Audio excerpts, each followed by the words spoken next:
उनकी क्या आकांक्षाएं हैं, वो क्या चाह रहे हैं, वो किस प्रकार से सोच रहे हैं आगे के बारे में, इस पर हम लोग सबको विचार करना, जो अब एक तरह से अधेड़ उम्र के हो चुके हैं, वो करना बहुत जरूरी है। तो इस परिप्रेक्ष्य में मेरे ख्याल से बहुत ही महत्वपूर्ण होगा कि हम जगत जी के विचार सुने। धन्यवाद सालन साहब, सबको नमस्कार। अब मैं दुविधा में पड़ गया, मैं किस बिंदु पे बात करूं, क्योंकि मुझसे पूर्व जितने भी पैनलिस्ट हैं हमारे यहाँ इंटरेक्ट किया है, उन्होंने विभिन्न विषय को उठाया। फिर भी मैं एक कोशिश करता हूँ कि और पास्ट और प्रेजेंट में अगर शुरुआत करें तो शायद बोली से ही ठीक है, क्योंकि आज के तारीख में हम जो है अपनी जो बोलियाँ हैं हमारे किन्नौर में एक ही बोली भी नहीं है। हर 8 किलोमीटर पर हमारे बोली में कुछ न कुछ अंतर लहजे में आता है, शब्दों में आता है। और विशेषकर जो हमारा पू और पू से ऊपर का इलाका है, उनकी बोली में बहुत फर्क है। 15-20 के बोली में, लहजे में, निचार ब्लॉक में, फिर संगला कल्पा में अलग है। फिर आप जैसे पंगीराले से ऊपर जाएंगे, रिबा का लहजा कुछ और मिलेगा, जंगी का कुछ और मिलेगा। और अगर मेरे सुन्नम गांव में जाओगे तो पूरे किन्नौर में सुन्नम गांव की जो बोली है वो किसी और जगह पे प्रचलित नहीं है। चितकुल रक्षम का भी अपना है। ये ठीक है कि आज की तारीख में हम अपनी बोलियों से हमारे जो आने वाली पीढ़ी है वो इससे बाहर जा रहे हैं। उसकी जिम्मेवारी कौन है? माता पिता है, जो हम उनको एजुकेशन के लिए बोर्डिंग स्कूल्स में भेज देते हैं। छुट्टियों में जब वो आते हैं तो हम उनके साथ अपनी बोली में इंटरेक्ट नहीं करते हैं। या फिर अब वह जिम्मेवारी आप पिता पे डालेंगे कि माता पे डालेंगे, ये भी एक विषय है। क्योंकि ज़्यादातर हमारी माताएं जो है आज बच्चे पढ़ाने के नाम पे घर से बाहर शहरों की तरफ रुख कर रहे हैं। कोई कहते हैं कि रेकुनपियो में रहना है, कोई कहते हैं कि हमने रामपुर में जाना है, कोई कहते हैं कि हमने और आगे जाना है। जिसके पास जितनी समर्थ है वो दिल्ली बम्बई तक भी जा रहे हैं। तो वहाँ जाने के बाद वो माताएं जो है वो जो है अपनी बोली से बच्चों को जो है संबोधन नहीं करते या उनको बताते नहीं। तो हम भी कई बार यूनिवर्सिटीज़ में, कॉलेजेस में गेट टुगेदर में जाने का मौका मिला। हम यही बात बार बार उठाते रहे कि हम अपनी बोली को किस तरह से जो है हमें जो है इसको बढ़ाना है। इसमें पू ब्लॉक के लोग बहुत अच्छे हैं, खासकर पू से ऊपर। मैं जब भी देखता हूँ उनके बच्चे चाहे सोलन में पढ़ रहे हैं या किन्हीं अन्य स्थानों पर अपने डायलेक्ट से बाहर नहीं है। उनको अपने जो है डायलेक्ट बिल्कुल मतलब बच्चों को देखें। और जब बच्चे यूनिवर्सिटी में, जैसे हमारे कल्पा ब्लॉक और निचार ब्लॉक के बच्चे हिंदी में बात कर रहे होंगे, कोई अगर आपस में कोई ऐसी बात है दूसरे को पता ना लगे तो पू वाले जो है अपने डायलेक्ट में कर लेते हैं, बाकी लोग देखते रहते हैं ये क्या बात कर रहे हैं। सही बात। तो अब सबकी राय है और हमने भी काफ़ी पहले से सोच रहे थे पर लागू नहीं कर पाए। तो मेरा ये विचार है कि हमारे जो स्कूल टूर्नामेंट्स होते हैं, प्राइमरी और हमारे मिडिल के और सेकेंडरी के, इसमें बहुत सारे हमारे जो है खासकर अगर हम लोक नृत्य को ले, लोकगीत को ले, तो इस टूर्नामेंट के वजह भी जो है हम अपनी संस्कृति को, लोक नृत्य को, लोकगीत को बड़ा बढ़ावा मिल रहा है। हमारे बच्चे कम से कम स्कूलों में अपना ट्रेडिशनल डांस सीख रहे हैं, ट्रेडिशनल गाने सीख रहे हैं। इसी संदर्भ में हम ये इस बात से फैसला करते हैं कि जितने भी हमारे स्कूल टूर्नामेंट्स हैं उसमें हमारी जो बोलियां हैं उन बोलियों के ऊपर डिबेट्स और डेक्लेमेशन कॉन्टेस्ट रखेंगे। उनको जो है इसका एक पाठ्यक्रम का अनिवार्य जो है रूप बनाएंगे, ताकि हमारे स्कूल से ही बच्चे अपने अपने बोलियों को जो है ज़्यादा जो है उसमें उनको आगे जाने में दिक्कत ना मिले। क्योंकि ये जब आपका टेंडर एज होता है तो जितनी मर्जी आप उनको भाषाएं सिखा दो, बोलियां सिखा दो, बच्चे एकदम से उसको ग्रैप्स करते हैं।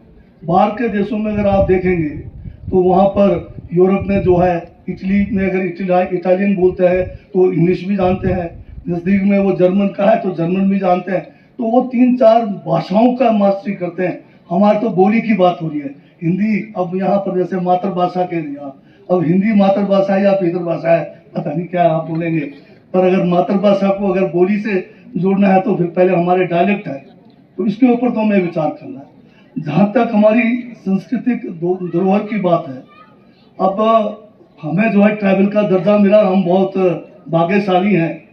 पड़ोस में मेरे जो है रामपुर का इलाका है, उनके भी कल्चर हमारे से कोई ज़्यादा भिन्न नहीं है, पर वो बेचारे जो है ट्रैवल का बेनिफिट नहीं ले पाए।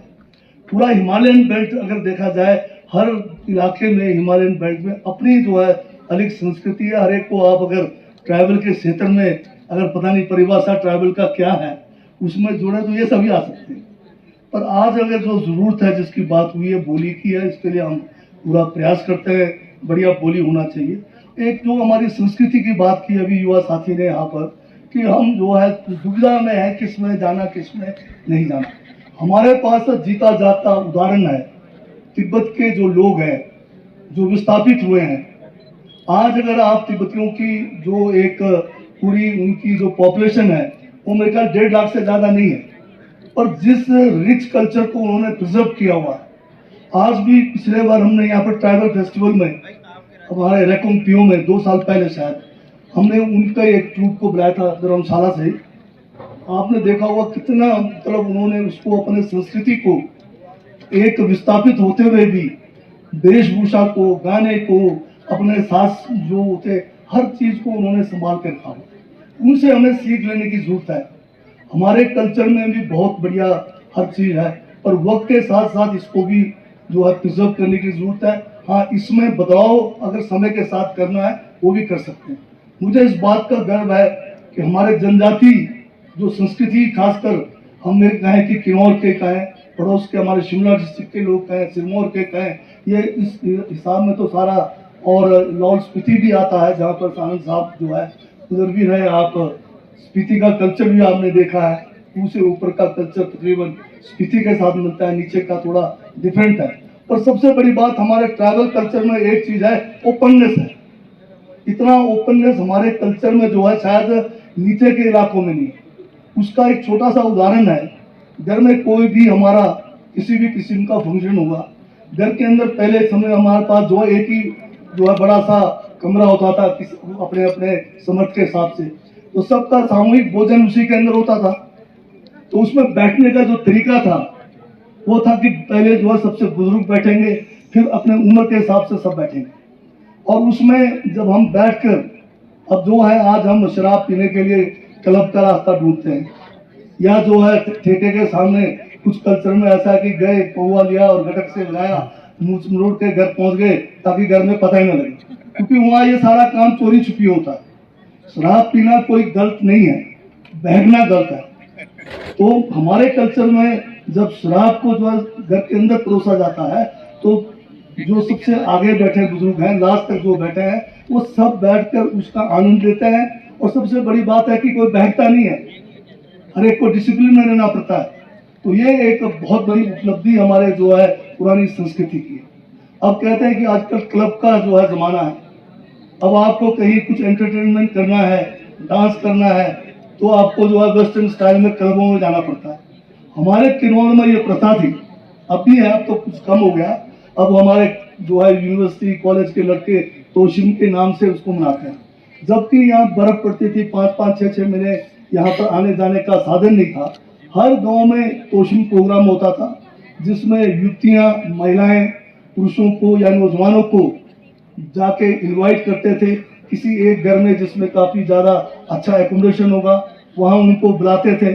और वहाँ बुलाकर जो है उनके जो है खाने पीने का इंतज़ाम होता था, फिर डांस का इंतज़ाम होता था। पूरा आपके ऊपर था कि आप 2 बजे तक डांस करो, सुबह तक डांस करो। इतना बढ़िया कल्चर हमारा यहाँ पर जो था, और अभी कुछ मतलब छोटे लेवल पे अब मनाया जा रहा है। तो इतना ओपननेस जो हमारे कल्चर में था, वो जो है अंग्रेजों का ही सोच सकते हैं या वेस्टर्न लोगों का सोच सकते हैं। कोई जो दिल्ली में बैठे हुए हैं या जो दूसरे समाज से आते हैं, वो इस बात की कल्पना तक नहीं कर सकते। तो हमारे कल्चर में बहुत चीजें अच्छी भी है, कुरीतियां भी है। जो कुरीतियों में अगर सबसे ज्यादा देखा जाए तो छुआछूत है, ये पूरे देश में है। जनजाति योग में अगर देखा जाए, ट्राइबल में शायद और जगह भी होता है सर, छुआछूत है। तो फिर हम जो है इस बीमारी से जनजाति लोग भी हम जो है छूते नहीं है। तो पता नहीं पढ़ाई से ये छुआछूत खत्म होगा कि नहीं होगा। अगर होता तो हम सब पढ़े लिखे हैं, हमने तो इसको किया नहीं। अब पता नहीं आने वाले पीढ़ी में ये क्या रूप लेगा। सबसे बड़ा अगर देश के अंदर अगर सबसे बड़ी बीमारी है वो जनजातियों में भी है, तो ये छुआछूत का बीमारी है।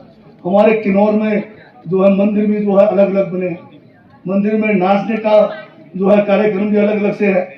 तो अब इतना पढ़ाई लिखाई करने के बाद अगर हम इस कुरीतियों को ना तोड़ पाए, केवल सिर्फ उसी का एक डॉक्यूमेंटेशन करें कि यहाँ पर जो है इतने किस्म के लोग हैं, इतने किस्म के अलग अलग रहते हैं, हमें इसकी जड़ में जाना पड़ेगा कि ये जो प्रथा है जो हमारे खासकर हिंदू धर्म से इसको आया है, ये कुरीति हमारे बीच में अगर हम ट्राइबल है कैसे घुस गया।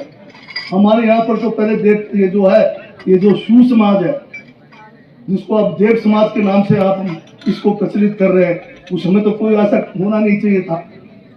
तो इसके बारे में शोध करने की जरूरत है और उसमें खाली शोध करके ही काम नहीं चलने वाला है। आपके तरफ से उसको किस तरह से हम उसको किस तरह से उसको जो है समाधान कर सके, कम से कम आने वाले समय में ये कलंक तो मिटे, इसका करना है। और दूसरी बात जो हमारे यहाँ पर है कि पंचायती राज तो बहुत बाद में है, परंतु जो शू समाज के द्वारा जो हमारे यहाँ पर अपने हर गांव में जो है एक व्यवस्था थी कि अगर कोई भी किसी किस्म का कार्य होना है तो आपके शू समाज जो है आपको जो है मंदिर में जाना पड़ता है। जो हमारी संतन की जो एक संस्कृति है, वहाँ बैठकर हम अपने गांव के लिए जो है साल के लिए कौन से नियम बनाने हैं, कौन से रीति रिवाज बनाना है, ये एक किस्म का अगर देखा जाए तो लोकतंत्र हमारे यहाँ पर जो है बड़े पहले से था। अभी यहाँ तो जो है हमारे कल्पा ब्लॉक में तो गांव-गांव में अपने अलग से मीटिंगें होती है, देव समाज ही कहेंगे, अब शू समाज तो लोगों ने बोलना ही बंद कर दिया है।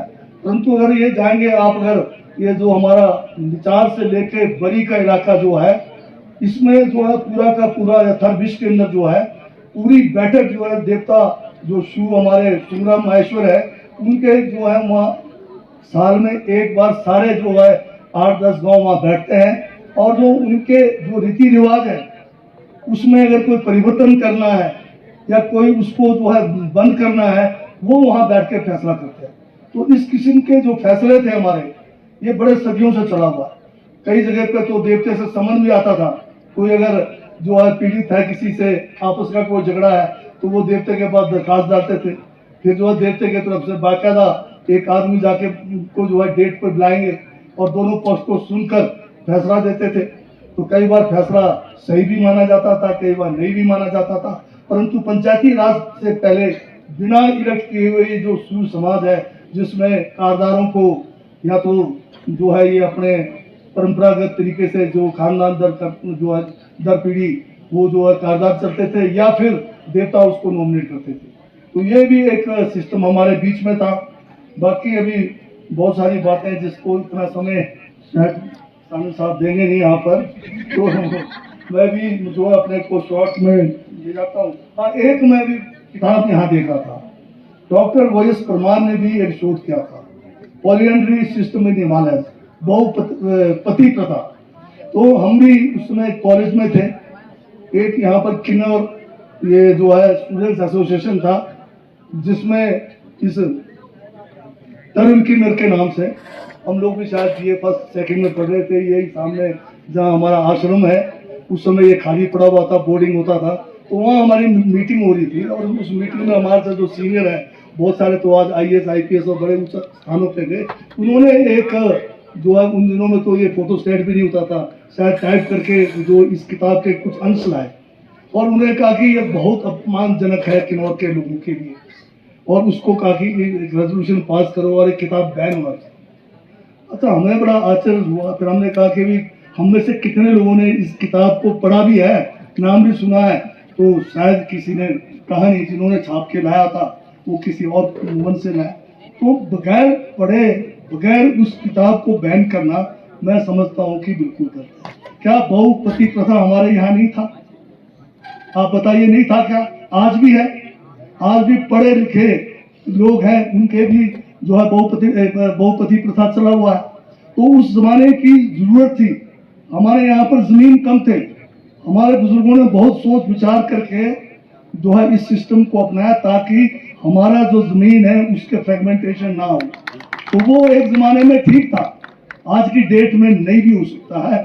जिसको अच्छा लगता करे, जिसको नहीं लगता ना करे। पर ये कहना गलत है कि डॉक्टर साहब जो है उस समय गलत बात किया, उन्होंने सही किया, क्योंकि वो सिरमौर के अंदर भी जो है ये प्रथा आज भी है और पहले भी थी। तो कई चीजें हमें पहले ज्ञान करके ही उसकी आलोचना करना चाहिए, खाली आलोचना के लिए आलोचना ना करें, ये मेरा सिर्फ आपसे कहना है। बहुत बहुत धन्यवाद। जय हिंद। कुछ ही मिनटों में बहुत ही महत्वपूर्ण बातें कह दी आपने।